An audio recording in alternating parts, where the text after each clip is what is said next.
Well, hello, Helen, and welcome to the SOOT podcast. Hi there. Thank you for having me. I'm really looking forward to chatting to you. Can we start off by having an overview of your career history?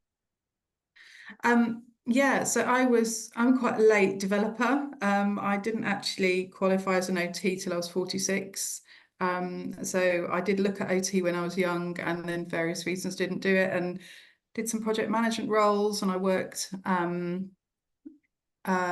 in a school for autistic children and did lots of volunteering around Meals on Wheels and youth clubs and old people's things. So I guess I was building kind of some awareness and knowledge around through all of those things, and then decided at the ripe old age of 43 I should actually kind of get a bit more focused. So yeah, and so I had some really great placements when I was training, which was lovely. I had community mental health, eating disorders, alcohol and drug rehab, and I did an A&E post as well.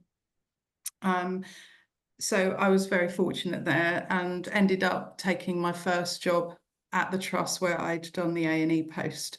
And I'm still there actually, so which has been good. I did a rotational, band 5 and 6 there, and worked in a number of different areas, all acute inpatient. But within that was always sort of aware that we couldn't ignore the sort of mental health side of individuals, often trying to look at people who were aiming home and their anxiety levels were through the roof and they were telling nurses, I can't go. So that was always sort of bubbling away, really, noticing we've got to try and bring this together more, which I know as a healthcare system we're trying to do that, but it's still very disparate, I think. And then I worked as part of the oncology team, working primarily with end-of-life patients, which was really rewarding. I really enjoyed that. And that actually then led to me joining a team of therapists, so dietitian, physio, and myself. They'd already piloted a small program, and we ran a 2-year pilot of prehabilitation for patients who were newly diagnosed with very specific cancer types. And I developed a wellbeing program that ran alongside physical, gym sessions, physiotherapy sessions, and the dietitians obviously monitoring as well, aiming to get patients into the best possible state mentally and physically and nutritionally as possible for what were very big surgeries. So I did that for 2 or 3 years, and it went so well, the trust took it on as a permanent service. So, and it's still going strong, which is fabulous. And was a great learning experience for me to be setting up and developing a service and designing a program of wellbeing, which I love because again, it brought together the mental and physical health aspects. And so I ran a group program there on a weekly basis with patients, but also worked one-to-one with them as well, did some home visits. What was lovely about it was I kind of developed it and tailored it to what I thought was going to work. So, and I had quite a free rein, which I was very fortunate. And yeah, so that was probably in a nutshell what I did sort of before I started to move into sleep. And how did you become interested in sleep as an occupational therapist? Again, really fortunate. So where the trust that I work in, there was a sleep service that was primarily looking at sleep apnea, respiratory sleep disorders, but they had identified that many of their patients were still struggling with an insomnia type symptom. So a few years before, they had got funding for someone, an OT for 6 hours to start offering some insomnia treatment. And at that time, CBTI wasn't particularly well understood or broadly used. So she did a fabulous job in setting that up. And it had grown a little bit more. And another colleague I worked with in oncology was also working in that service. So I was just chatting to her and it sounded really interesting. And so I just kind of agreed with my supervisor at the time, my team lead, that I could sneak off the ward every now and then for an hour or two just to go and sit in on the sessions to find out more, and really enjoyed that. And then that led to me just sort of having a go kind of with her supervision and starting to get involved in some of the assessments. And then alongside doing the prehabilitation service, I actually started having my own clinics, just once a week for 6 hours. And it's sort of grown from there, really. And then I think I was doing the prehab, which was going really well, but also loving the sleep, and got to a point where I thought there's such different areas that require a lot of energy and insight and interest and research. I can't keep both going. And in the end, I knew I'd got to kind of choose a direction. And I decided to go the sleep route. So then I just took on more hours and more clinics in the sleep team. And in that process, I'd done some training by then in CBTI, cognitive behavioural therapy for insomnia, and various other courses around sort of psychological aspects to support people as well. Thank you. And why is sleep so important for occupational engagement? Gosh, I think it's such a two-way street. I often say, we look at the pillars of health as sleep, nutrition, exercise, and managing stress. They're broadly thought of as the pillars of health. I would argue that sleep has to come before those, because if you can't sleep well, you're going to struggle to make good choices around food. You're going to struggle to engage in exercise, and managing your mental health will be so much more difficult. So, there's so much going on when we sleep that supports our health and well-being, that if we can't sleep, we all know, don't we, after a bad night's sleep, how much harder it is to drag yourself out of bed, keep your focus on work, or get to the gym session you'd planned to go to. Everything just feels harder. So it just impacts every area of our lives. And what are the different stages of sleep, and what's happening with our bodies and brains when we're asleep? Yeah, so this is really interesting. So, if you haven't heard of this before, you've probably heard of the band REM, rapid eye movement, which is one of the stages of sleep. And there are 4 stages generally thought of, and 3 of them are non-REM, and then there's REM. So broadly, we see REM as dream sleep. And that's when there's a lot of sort of emotional processing going on, and processing memories and learning. But that's not to say that doesn't happen in other stages as well. Essentially, the sleep cycle is such that we kind of start in a light sleep, so we'd think of as N1, and then we'll go into slightly deeper sleep, which is N2, and then N3, and then we'd finish off in REM, and then we'd start the cycle again. The cycle lasts between 90 minutes and 2 hours, and it repeats through the night. The deeper stages of sleep that we get are not probably, I think most people are perhaps under the misapprehension we get a lot more deep sleep than we actually do. It's probably between 20 and 25% of the night is deep sleep, and that reduces as we get older. It also reduces as we progress through the night. So as you start at the beginning of the night, you will get more periods of deep sleep than you will as you progress through into later cycles. So it does change.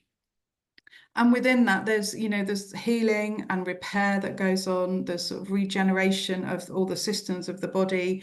Our insulin levels are kind of balanced and stabilized, and hormone levels in general. And our cardiovascular system is supported, as well as those sort of cognitive functions. So there's an awful lot going on, actually, that I think historically we thought it was a fairly dormant period, but actually we're now seeing there's all sorts of processes happening when we're asleep, that are really crucial to growth and development and health. And what should we be doing with ourselves, but also encouraging in others to sleep well? The first thing I think I'd always say is don't think about it. One of the biggest issues we have, and usually one of the sort of triggering factors for poor sleep, is people get bad nights, and then they start to think more about their sleep and worry about it more, and they start to worry about how they'll cope if they don't sleep. There's lots of behaviours and practical things that we can do as well, but I would most patients at the end of treatment will reflect that the biggest change is their mindset, that they're thinking less and worrying less about sleep. So that would be my biggest piece of advice. If you have bad nights, try not to dwell on it. It's normal to have bad nights. We all have them. We might even have bad weeks or even a bad month. But the more we fixate on that, the higher the chance we're going to develop into a longer term problem. And then we've obviously got all the kind of practical things that we should do, often from just a general health and well-being perspective, in terms of monitoring our diet, thinking about what we eat, when we eat, thinking about our caffeine and our alcohol intake, thinking about how active we are through the day. I think sometimes people haven't sort of stopped to remember that, often people on Sunday nights say, oh, I always sleep badly on a Sunday night. One, because they're anticipating work and what lies ahead in the week. But also, we've often had a fairly chilled day on a Sunday. And perhaps people aren't quite as tired as they think they are, but they then still go to bed at the same time. And that's the other big thing, is that our natural response to poor sleep for most people is, I'm really tired, I should go to bed. But actually, there's a difference between being tired and being sleepy and being ready to fall asleep. So trying to get people to sort of notice that a little bit more. So yes, I'm tired, but I could be tired at 11 a.m. or 3 p.m. and I wouldn't go to bed. But when does that sleepy feeling come at night? When are you ready to doze off? And that's really when we should get into bed. And it might not be at your normal bedtime. It might be a bit later. So sort of accept a little bit of variation there as well. And you mentioned some of the behaviours that we can do to help sleep well. There's something that you said in a video that you recorded for our COT, which is the night begins from the moment you wake up. Mm-hmm. I found that a really interesting quote. Can you talk more about this? Yeah, I just something I think we need to think of sleep as a 24-hour issue, because everything we do has some influence on our sleep. Might be very small, but we have to start noticing, if we've been more active, we'll probably be more tired. If we've managed our stress, we're going to find it easier to unwind at the end of the day. If we've eaten the right food at proper times and not sort of eating really late or eating during the night, which some of my patients are doing, that's going to impact our sleep as well. So our sleep is linked with our body clock, our circadian rhythm, which every cell in our body relies on and works on, and it's triggered by light. So the more we can work in sync with how our body wants to work in terms of that 24-hour clock, the more optimally our body's going to function and the better our sleep's going to be. So everything we do through that 24-hour period is hopefully reinforcing that, or potentially, undoing it as well. And what are some common sleep disorders and how do you approach these in therapy? Yeah, so as I mentioned, we're part of a broader sleep team who do look more at respiratory sleep disorders. But when we first see a patient in clinic, we do quite an in-depth initial consultation with them. And it's at that point we're really unpicking and trying to understand, is this really an insomnia or is there something else going on?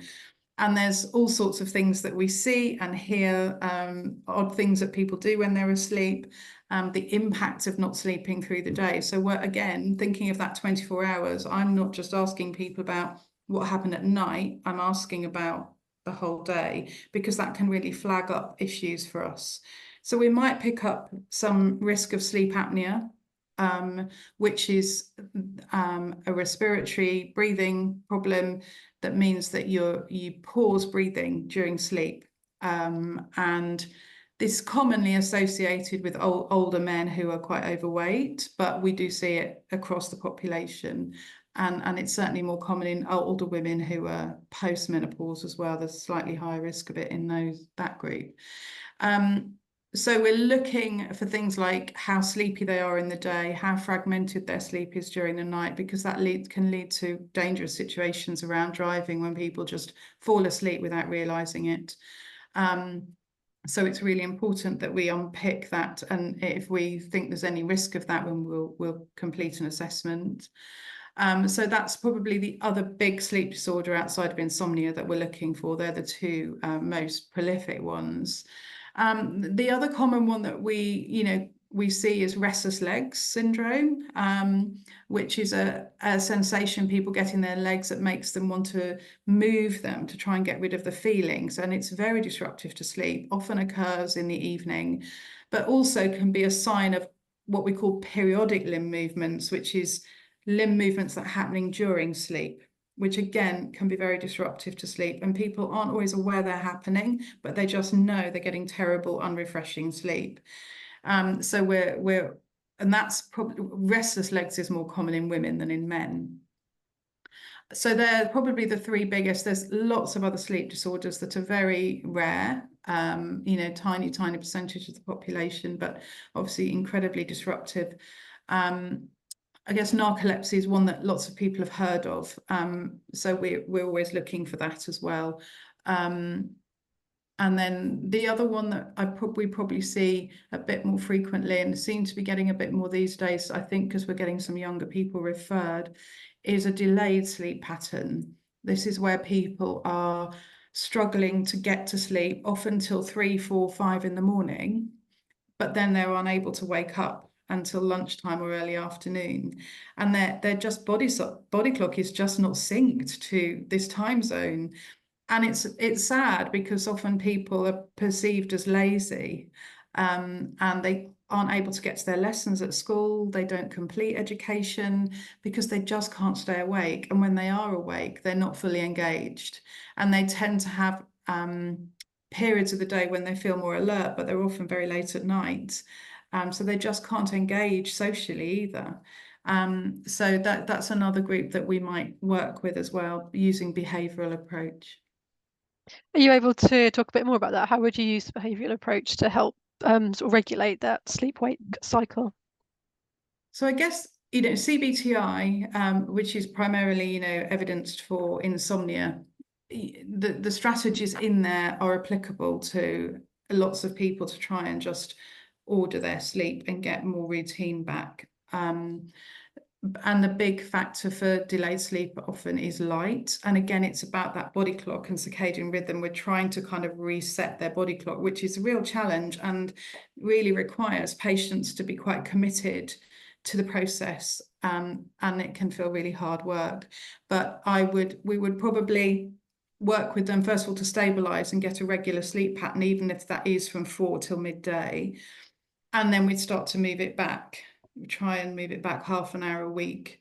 And that's using bright light therapy in the mornings, reducing light in the evenings, again, trying to get routines. And this is where the OT bit comes in, those routines and habits that we need to reinforce the clock. Many of these people don't eat breakfast. They just don't have an appetite till much later in the day. So I'm encouraging them to wake up, get light, eat something, try and move, have a little bit of activity and start resetting the brain's expectation for what's daytime and what's sleep time. So often these people have a real lack of routine and focus to their day. So, some of the things are around just bringing in activities again or bringing in some social contact, but just trying to establish healthy routines in the day that is going to support a better sleep habit. And that applies to everyone really, not just those with a delayed sleep pattern. Thank you. And what's the link between poor sleep and putting on weight? So thinking about when we're asleep and all the different processes that are happening, one of the things is the regulation of those hormones linked with our digestion. So leptin, ghrelin, insulin, and if we don't sleep well, then they're poorly regulated. So our ability to sort of process and break down foods is impaired. But also we're more likely to make bad choices when we haven't had a good night's sleep. I know myself that I will just crave sugar and carbohydrates if I feel really tired, and having to remind myself I don't need food, I need sleep. But actually it's a natural thing to start craving. So we see it, yes, you are at a higher risk of diabetes, you are at a higher risk of weight gain if you have persistent poor sleep.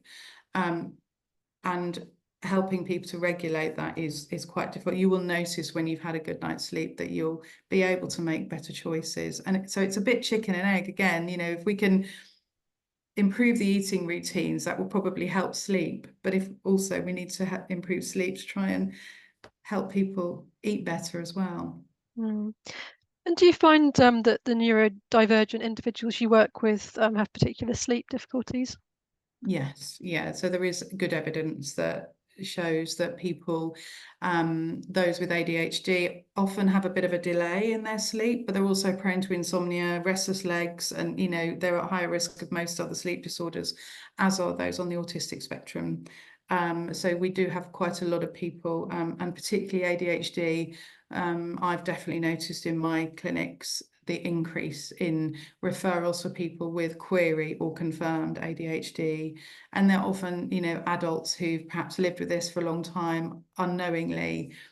And it's now starting to make sense, but obviously their sleep has been impaired for that time as well. So they will typically have problems getting to sleep, staying asleep, the same as everyone else, but they're at a higher risk than those that aren't neurodivergent. Mm. And this is a question I haven't prepared you for, so apologies. But within the hospital settings, it's very difficult for people to get sleep. There's lots of noise going on.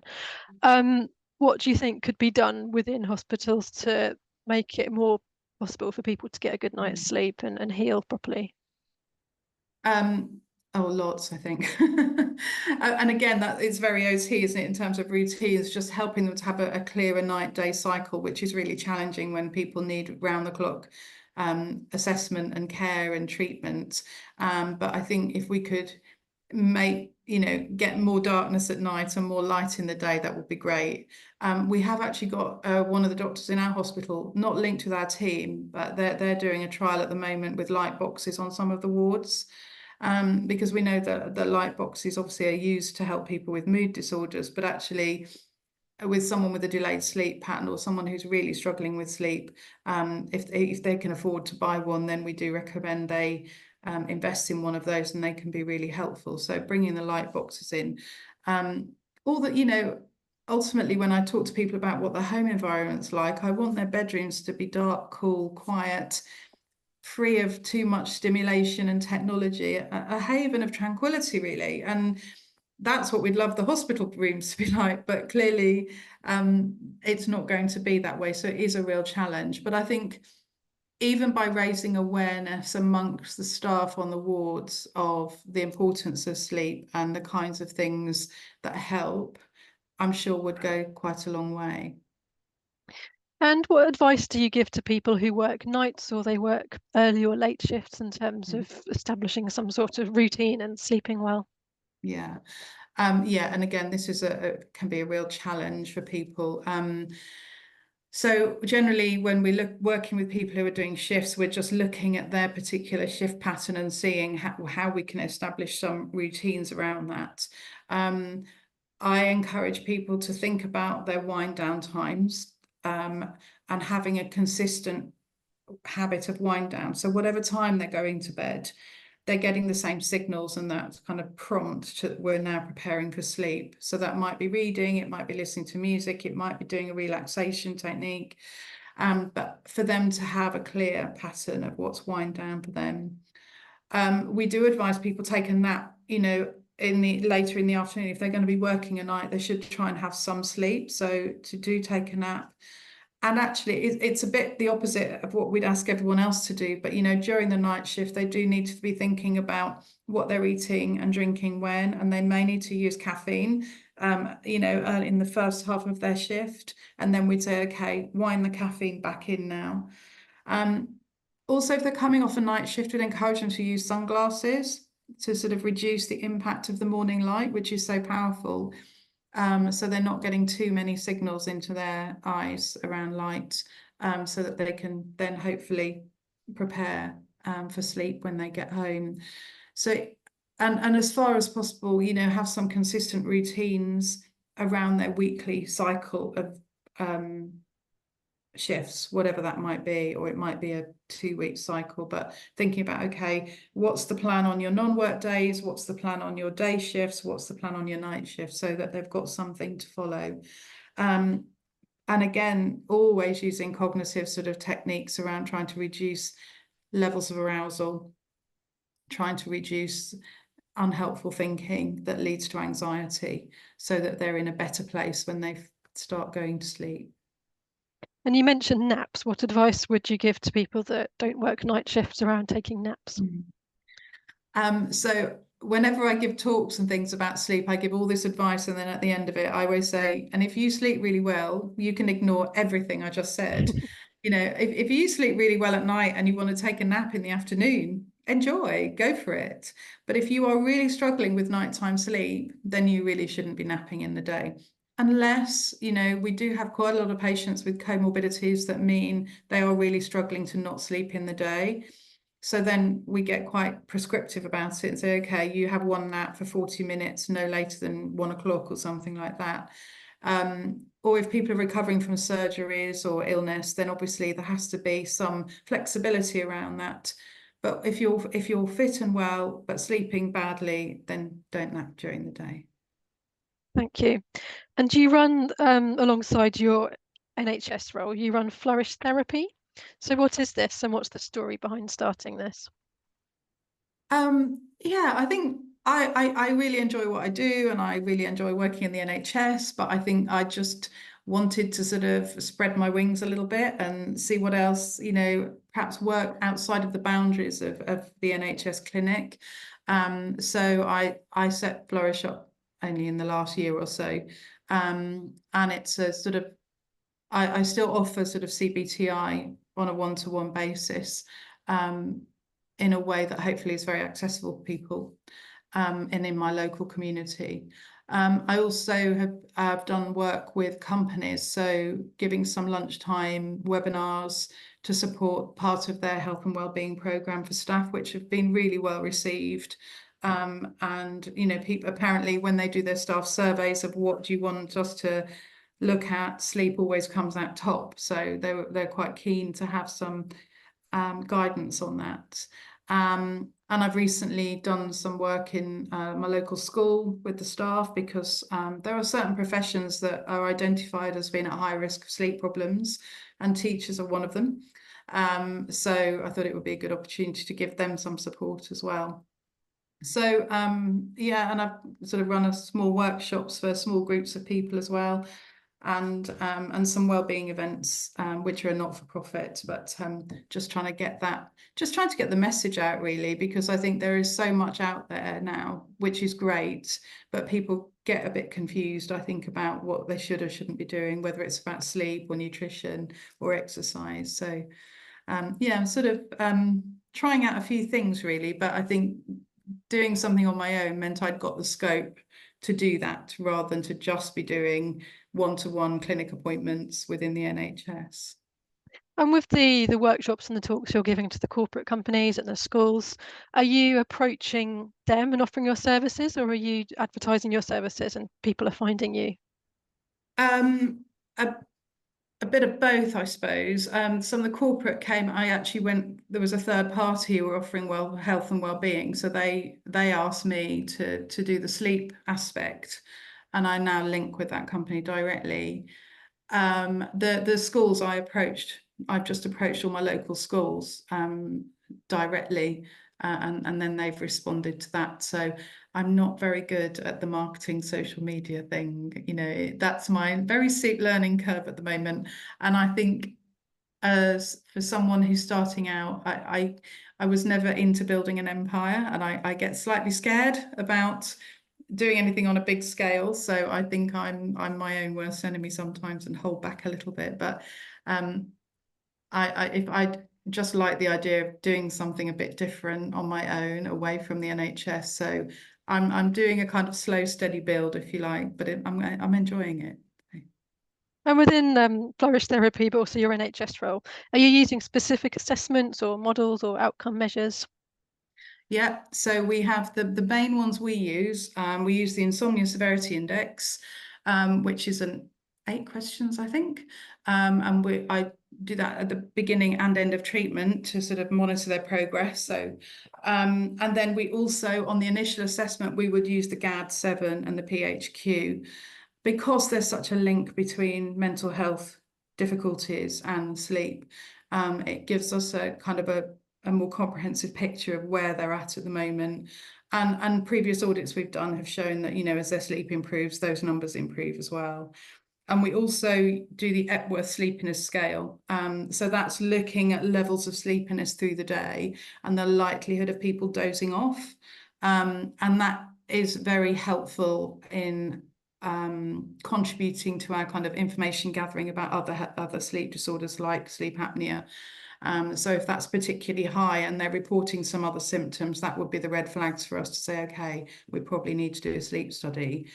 There's a stop bang, which some people use, which is a very quick questionnaire for sleep apnea.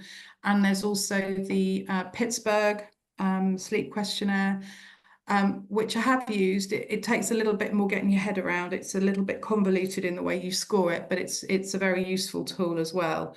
But as a team, we've sort of settled on those 4. Thank you. And what advice would you give to OTs who are interested in starting their own practice? Gosh, I just go for it, actually. Just, talk to other people. I think you just have to keep talking to people and sharing what you're doing, hearing advice. Just try and be brave, because I'm sure most of the time we're very good at doubting ourselves, I think, but most of the time, we're doing okay, and I think we need to just be brave and go forwards. I think if you've worked in, I think the experience of working in the NHS gave me a really good broad sort of base of understanding of how to work effectively. Also, I did work for a year for another private clinic, which I think was a really nice and really helpful way of sort of dipping my toe in the water of private health without having the responsibility. And it gave me a bit more of an insight into how you might do it slightly differently in that sector. So that bridged me, I think, to then reaching the point of going, okay, let's just have a go at this on my own now.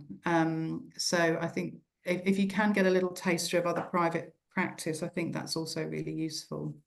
And were there any non-clinical skills you needed to learn to start Flourish Therapy, or any barriers you've come across?